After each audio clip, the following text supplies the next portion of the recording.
Hey guys, it's Amber from NotableInk.com and I'm here for a video for the Altenew November stamp, die, and stencil release. There's a good mix of holiday and everyday stamps in this release, so be sure to check it out. I'll have a link to my blog down below. Today's card is going to be with the new Breezy Bouquet stamp set, and anytime I can get a floral stamp set where I don't need to mask anything, I love it. So this is a particularly clever set because it has not only a vase, but it also has this paper wrapping, like florist wrapping here. And they've left the lines incomplete. So Altenew did some pre-planning for us. They left the lines incomplete so that we wouldn't need to mask the floral bouquet when we add it on. So I'm just gonna get this lined up here, and I'm stamping this on Saunders Waterford high white rough watercolor paper. So I do stamp each of the images twice since it's a rough paper. And I'm just referring to the package insert here, the trifold that comes with it, just to make sure that I have the orientation set up correctly. But as long as your lines aren't overlapping, you should be good. So again, I'm stamping this twice in Obsidian Pigment Ink.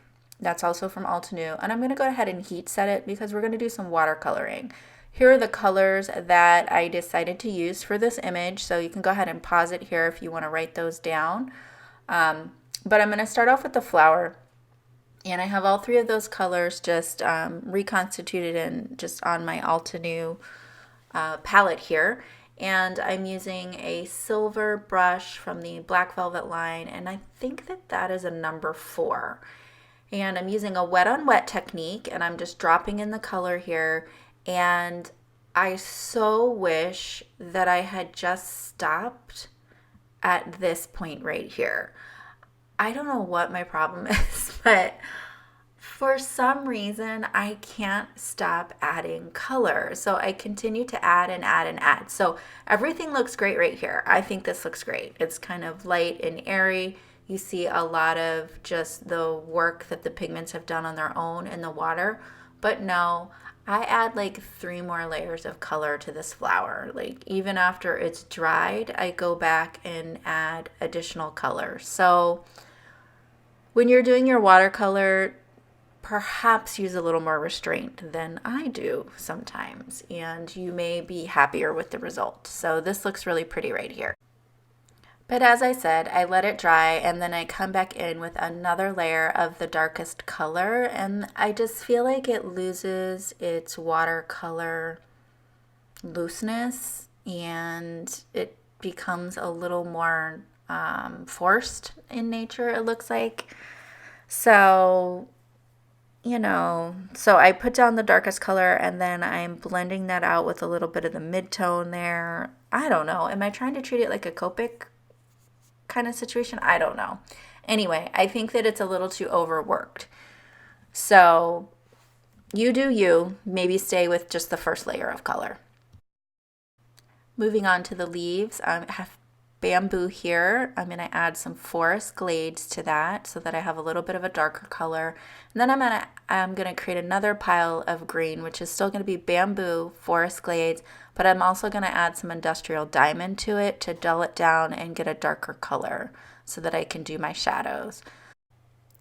So for the smaller areas, instead of doing a wet on wet technique, I'll just go ahead and take the wet pigment or the wet brush to the dry paper, and I'll start with my lightest color and then just add a little bit of shadow with my darker paint that I have off to the side. I'll do the little leaves around the buds in the same way, and then I'll show you one of the larger leaves as well. So your first coat is going to be wet on dry, and then by the time that you bring in your darker color, it's going to be a wet on wet technique. So you'll see that your darker color will spread out into the leaf a little bit more because the leaf is already wet. So I'm just making it a little bit darker because you couldn't really see the shadow. So just keep adding color to your mixture as you need to. And then for these little flowers, I'm going to use Mountain Mist. And then for the last bit of foliage, which almost look like little seed pod kind of things, those really should be more like a brown color or a neutral color, I think, but I went ahead and did them in this Mountain Mist color also. Now, When I was looking at the paper, I decided, oh, okay, we need some stems up there too, but don't draw your stems like I did. They should be fanned out and actually connecting with the flowers above, not in a straight line like you have them at the bottom. They're in a straight line at the bottom because they're tied by that little ribbon. So make sure if you draw on your stems at the top that you fan them out. So here I'm just going to add, so what I did to kind of mask that is I just add a little bit of industrial gray at the back end of that paper just to cast a shadow back there so that there's not just this white gaping space in the back of the paper. And then I'm just going to add some shadow to the paper wrap here.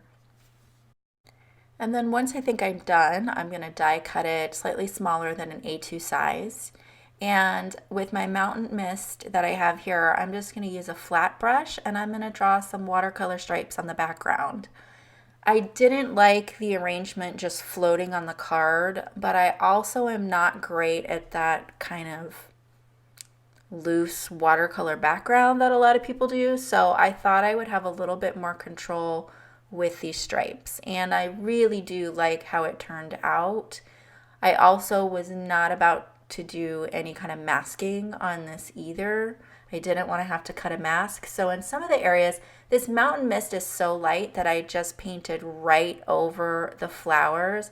And then in other cases, I just used kind of like the tip of my brush to draw that line down and then fill in those areas with the other flat side of the brush. So I think you can see what I'm talking about here. Now, these lines are really, really light. So what I ended up doing was 2 coats of that just so that you'd be able to see them. And it was really hard to photograph this whole 3 set of cards because my backgrounds were so super light with that mountain mist. But you can see it pretty well in the video here. So I've backed that with some sticky back fun foam.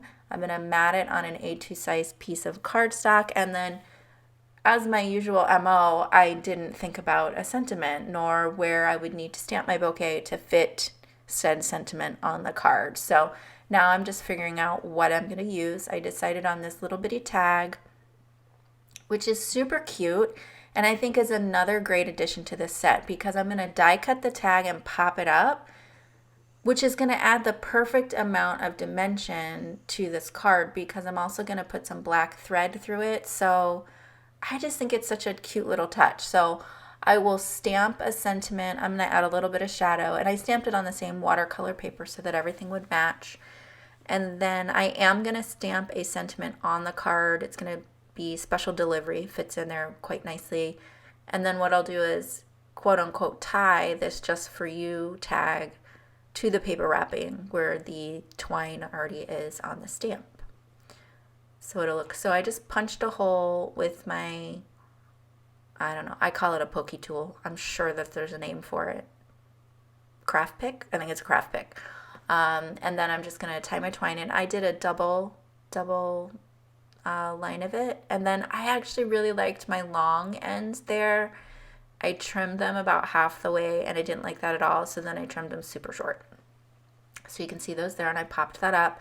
At the end, I decided to add a little more shadow to the blue flowers, and you can see the finished card here.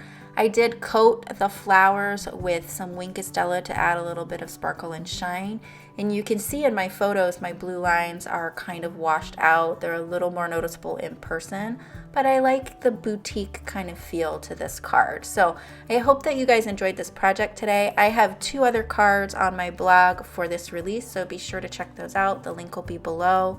Thank you so much for stopping by today. Of course, leave a comment on my blog for a chance for the giveaway, and be sure to hop with us for lots of inspiration. Thanks again, and until next time, breathe, ink, inspire.